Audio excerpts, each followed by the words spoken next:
Здравствуйте, ребята!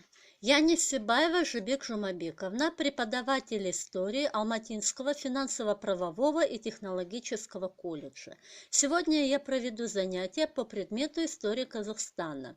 Тема занятия – революция 1917 года, установление советской власти. Цели урока – рассмотреть период Октябрьской революции и установления советской власти, а также влияние этих процессов на Казахстан. Задачи. Образовательные – рассмотреть причинно-следственные связи установления советской власти. Развивающие – продолжить формировать у учащихся умение анализа и синтеза при работе с новым учебным материалом. И воспитательное – воспитать учащихся чувство патриотизма и любви к родине. План работы состоит из двух пунктов. Первый – причины и хронологические рамки Октябрьской революции. И второе – установление советской власти в Казахстане. Первый вопрос. Причины и хронологические рамки. В современной исторической науке многие вопросы, связанные с историей гражданской войны в России, в том числе важнейшие вопросы о ее причинах и хронологических рамках, до сих пор остаются дискуссионными. Из наиболее важных причин гражданской войны в современной историографии принято выделять сохранившиеся в России и после февральской революции социальные, политические и национально-этнические противоречия. Прежде всего, к октябрю 1917 года оставались нерешенными такие насущные вопросы, как вопрос окончания войны и аграрный вопрос. Можно разделить ход гражданской войны на три этапа, существенно отличавшихся между собой интенсивностью боевых действий, составом участников и внешнеполитическими условиями. Первый этап с октября 1917 года по ноябрь 1918 года – это эпоха Первой мировой войны, и вплоть до 7 ноября 1917 года и 11 ноября 1918 года все это охватывает первоначальный этап. Это этап, когда происходило формирование и становление вооруженных сил противоборствующих сторон, а также образование основных фронтов борьбы между ними.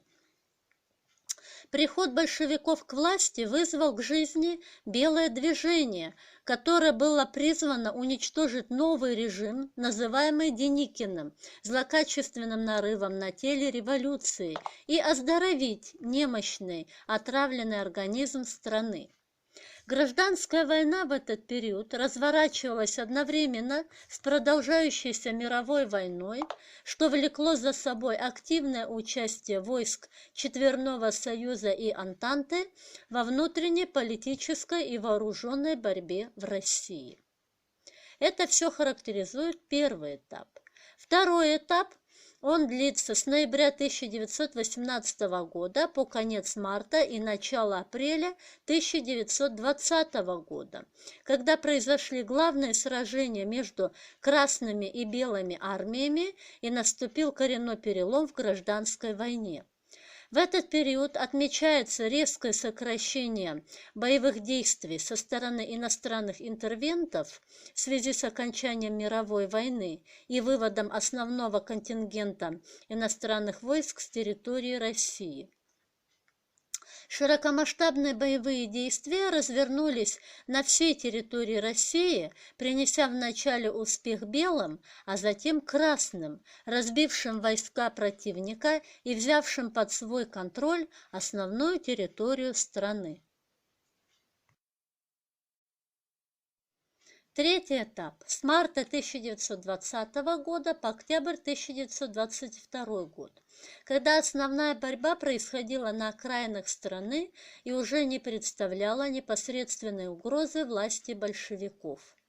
В период после Октябрьской революции до начала активных боевых действий гражданской войны, май 1918 года, руководство советского государства предприняло ряд политических шагов, которые относят к причинам гражданской войны те исследователи, которые придерживаются варианта более узкой ее датировки.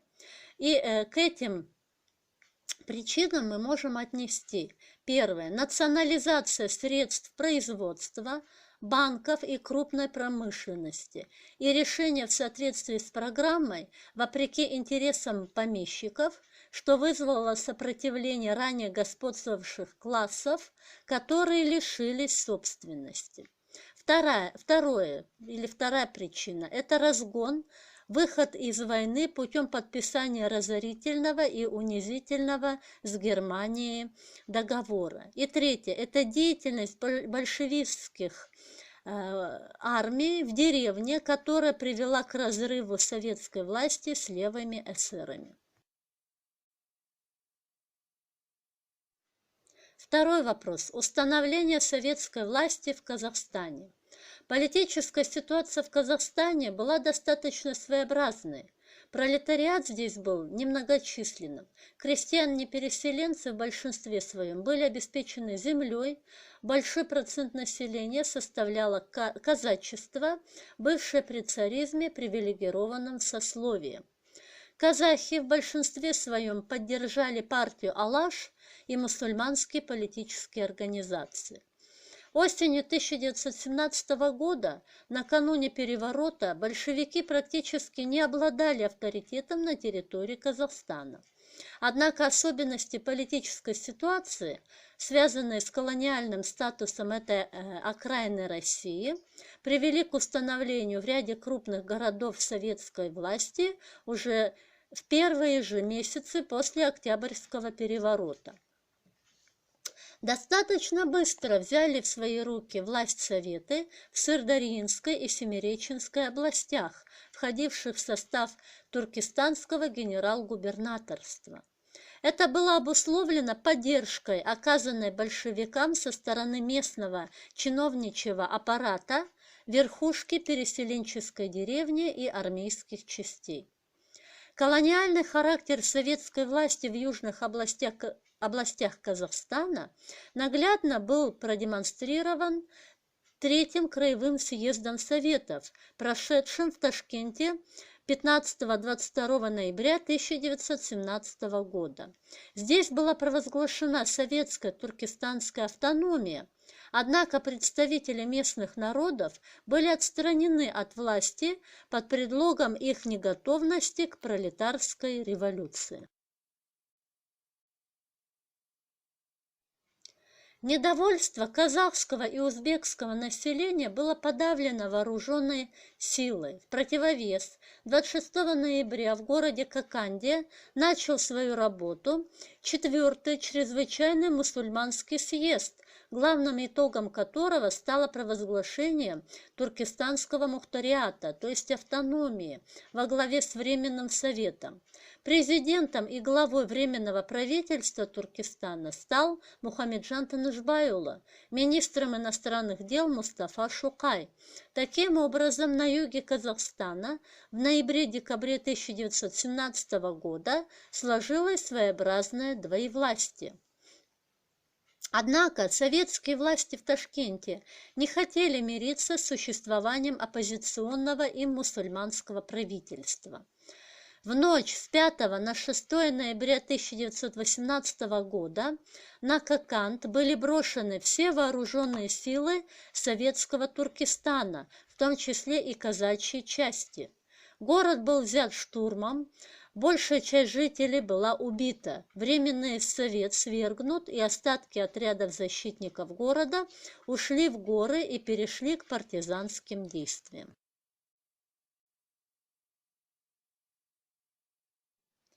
Не менее драматические события происходили в Тургайской области и ее центре, городе Оренбурге.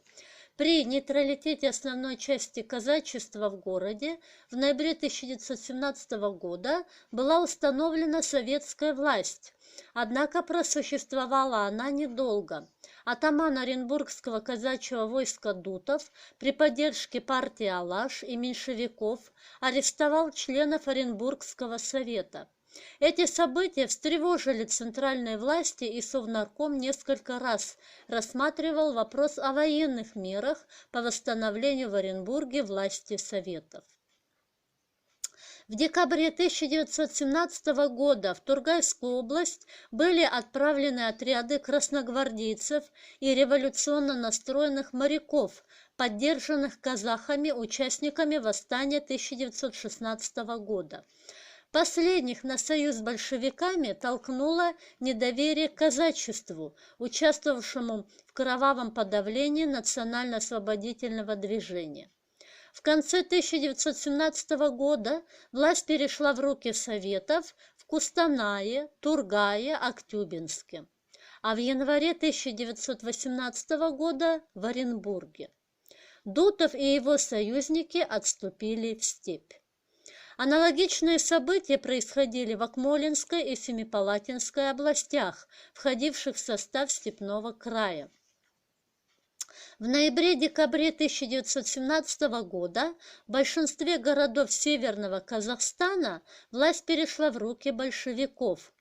Вооруженным путем советская власть была установлена в Семипалатинске в феврале и Верном в марте 1918 года.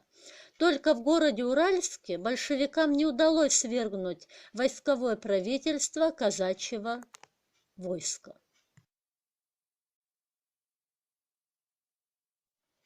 Несмотря на то, что в большинстве крупных городов Казахстана в ноябре 1917 года, марте 1918 года была провозглашена советская власть, влияние большевиков не выходило за рамки городов и территорий, прилегающих к железным дорогам.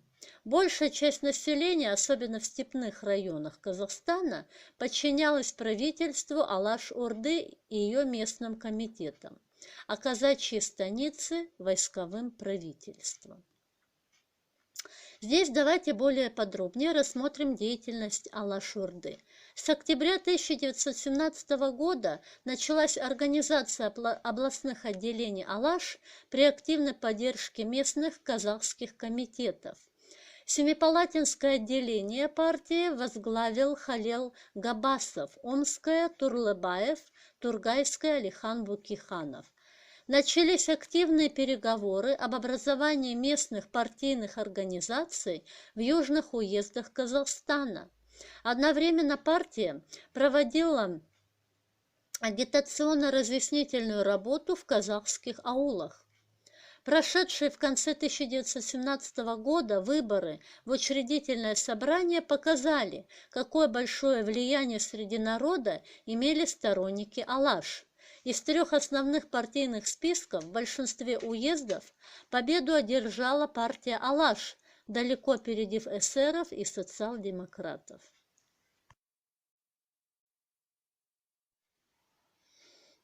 Шестого января 1918 года правительство Алаш было разделено на части. Восточное отделение во главе с Алиханом Букихановым обосновалось в Семипалатинске, западное во главе с Жанкужой и Халелом Дусмухамедовыми в Жампиты. Отдельно действовала семиреченская группа Алаш-Орды.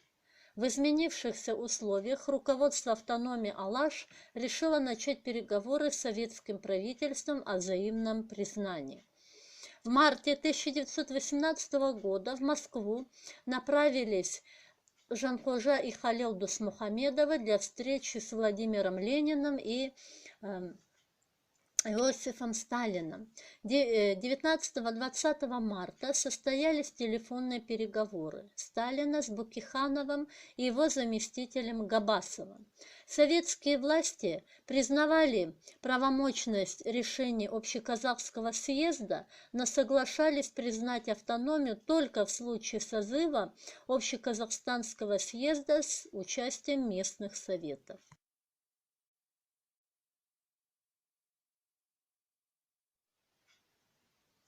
В ответ Алаш-Орда выдвинула свои требования, соглашаясь признать советскую власть только в случае подчинения местных советов правительству Алаш до созыва Общеказахстанского учредительного собрания. Последнее было не в интересах Москвы, и переговоры были свернуты. Одновременно Владимир Ленин и Иосиф Сталин начинают работу по созданию альтернативного большевистского правительства Казахстана.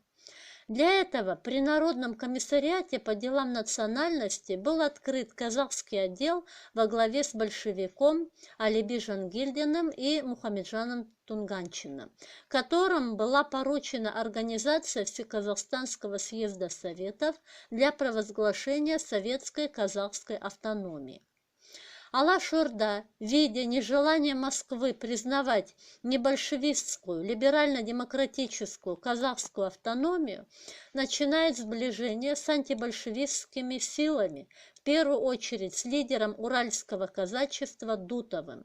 Весной 1918 года на территории бывшей Российской империи началась гражданская война, многие события которой проходили непосредственно в Казахстане.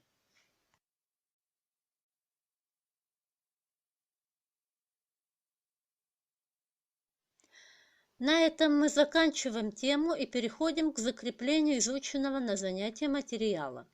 Итак, обратите внимание на первое задание, это ответ на тестовые вопросы. Итак, первый вопрос.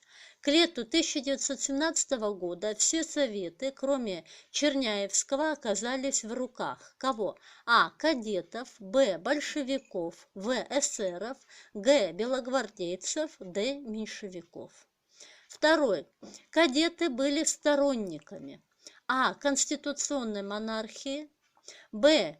Мира без аннексий контрибуций, В. Передачи земли крестьянам, Г. Диктатуры пролетариата и Д. Власти рабочих и крестьян.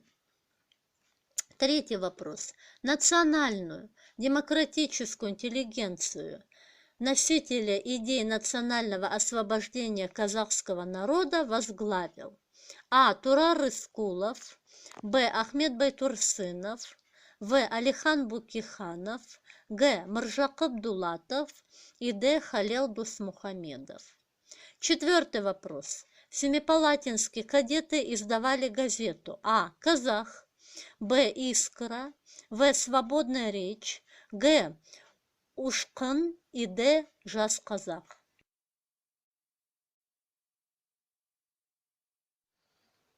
Пятый вопрос. В сентябре 1917 года образовалась первая мусульманская партия. А. Туркестан-Мухтариат, Б.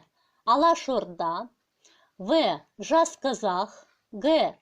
Партия туркестанских федералистов и Д. Мусульманская лига. Шестой вопрос. Революционный союз казахской молодежи в 1917 году образовался в А. Семипалатинске и Усть-Каменогорске, Б. Аулияте и Мирке, В. В Актюбинске, Г. В Уральске и Д. В Ташкенте. Седьмой вопрос. Лозунг «Землю надо передать тем, кто ее обрабатывает» принадлежит партии А. эсеров, Б. Алаш, В. Кадетов, Г. Мусульманской и Д. Казахской молодежи. Восьмой вопрос. 21-26 июля 1917 года в Оренбурге состоялся общеказахский съезд, на котором образовалась партия А. Жас Казах, Б. Алаш, В. эсеров, Г. Кадетов и Д. Туркестанских федералистов. Девятый вопрос. Алашское движение ведет свое начало с А. Февраля 1917 года, Б. С октября 1917 года, В. С 1905 года, Г. С 1916 года и Д. С 1907 года. И последний, 10-й вопрос. В мае 1917 года по вопросу о войне заявил мир без аннексий и контрибуций. А. Первый общеказахский съезд. Б. Всероссийский съезд мусульман. В. Второй общеказахский съезд. Г. Семиреченский съезд казахов. И Д. Съезд партии кадетов.